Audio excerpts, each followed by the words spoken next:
నమస్కారం RMK TV వార్తలకు స్వాగతం. నా పేరు సుమలత.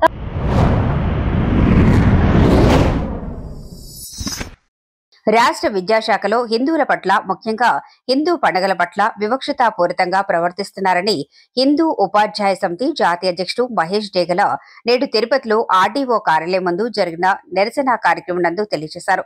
హిందూ పండుగలు వచ్చినప్పుడు నిర్దాక్షిణ్యంగా రద్దు చేస్తున్నారని, విద్యార్థులకు సెలవులు రద్దు చేసి ఉపాధ్యాయులకు సెలవులు ఇవ్వటం, అది 50% సెలవులు ఇవ్వటం అన్నది విచిత్రమైనటువంటి విషయాలు అధికారులు తీసుకొస్తున్నారు.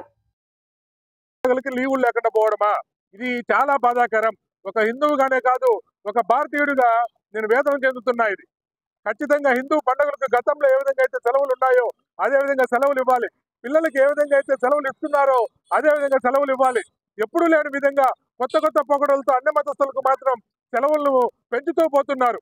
కానీ 85% ఉన్నటువంటి హిందువులకి ఎప్పటి నుంచో వేల సంవత్సరాలుగా వస్తున్నటువంటి ఆచారాల్ని గత 10-15 సంవత్సరాలుగా తుంచివేయడం జరుగుతోంది. హిందువులకు కావాల్సినటువంటి పండుగలు ఏవైతే ఉన్నాయో వాటికి కావాల్సిన లీవులు ఇవ్వాలి. ఈ హిందూ ఉపాధ్యాయుల్ని వారికి కూడా లీవులు ఇవ్వకుండా పిల్లలకు లీవులు ఇస్తేనే ఉపాధ్యాయులకు లీవులు ఇవ్వాలి. కానీ స్కూల్ పెట్టుకొని ఉపాధ్యాయులకి 50% మంది మీరు ఆప్షనల్ హాలిడే తీసుకోమంటున్నారు. 50% మంది అంటే మిగతా వాళ్ళు ఏం కావాలి? వాళ్ళు హిందువులు కాదా? అంటే మీరు హిందూ టీచర్లలో ముందు వాళ్ళల్లో వాళ్ళ గొడవలు పెట్టాలని ఈ విధమైనటువంటి విధానం రావడం చాలా బాధాకరంగా ఉంది. ఇస్తే పూర్తిగా 100% అందరికి లీవ్ ఇవ్వండి, పిల్లలకు లీవ్ ఇవ్వండి. ఎందుకంటే సనాతన ధర్మం గురించి పెద్దలైన మాకు తెలుసు, పండుగల గురించి మాకు తెలుసు. ఈ తరం రేపటి తరం భావి తరానికి తెలియాలి అని అంటే ముందు పిల్లలకు లీవ్ ఇస్తే లీవ్ ఎందుకు ఇచ్చినారు అని తెలుస్తుంది. ఫలానా పండుగ ఇది ఇంత మంచిది, ఇది హిందూ ధర్మంలో ఈ పండుగ విశిష్టత ఇలాంటిది అని పిల్లలకు తెలియాలి. మాకు తెలుసు, మా జనరేషన్ తెలుసు, ఇప్పుడు యువతరానికి తెలియాలి. కాబట్టి వాళ్ళకు సెలవులు ఇవ్వాలి. అనవసరంగా గతంలో లేనటువంటి ఆంక్షలన్నీ ఇప్పుడు పెడుతూ హిందుత్వం మీద, హిందూ ఉపాధ్యాయుల మీద లేనిపోని ఆంక్షలు పెడుతూ వాళ్ళని హెరాస్ చేయడం ఏమాత్రం భావించదగ్గది కాదు.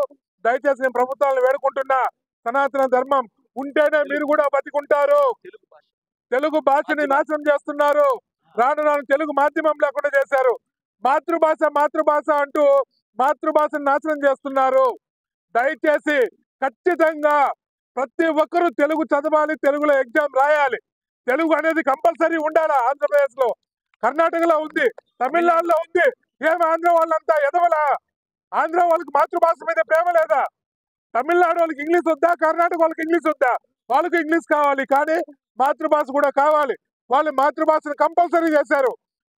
ప్రతి ఒక్కరు ఏదైతే మా హృదయాల్లో కూడుగట్టినటువంటి హిందూ వ్యతిరేకమైనటువంటి వ్యక్తులు చేస్తున్నటువంటి బాధని ఈరోజు వెళ్ళగట్టేందుకు నేను నిరసన కార్యక్రమం చేపట్టడం జరిగింది. ఇది నిరాహార దీక్ష, మామూలుగా చేసేటువంటి విషయం కాదు. ఎందుకంటే విద్యాశాఖలో పూర్తి స్థాయిలో హిందూ వ్యతిరేకమైనటువంటి పనులు జరుగుతున్నాయి. ఏం మాట్లాడుతున్నారంటే మేము పూర్తిగా హిందూ పండుగలు వచ్చేప్పటికి లెక్క లేకుండా వాళ్ళు రద్దు చేయడం జరుగుతోంది. ఉదాహరణకి మొన్న పూరి జగన్నాథ రథయాత్ర రాష్ట్రం అంతా కూడా జరుపుకుంటే కర్నూలు జిల్లాకు సంబంధించినటువంటి డిఓ గారు శామ్యూల్ పాల్ అనే వ్యక్తి ఇక్కడంతా జరగదు మీకు ఇవ్వమని మాట్లాడదండి. అసలు జాతీయ సమైక్యత అనేటువంటి పేరుతో ఇచ్చేటువంటి వ్యవస్థలు, ఇటువంటి వ్యవస్థను కూడా ప్రభుత్వం ఇచ్చేదాన్ని మీరు ఎవరు రద్దు చేస్తారు? విజయరామరాజు అనేటువంటి వ్యక్తి కూడా, ఒక అధికారి కూడా ఇదే విధంగా మాట్లాడడం జరుగుతుంది. హిందూ పండుగలంటే నిర్దాక్షిణ్యంగా తొక్కివేస్తుంది.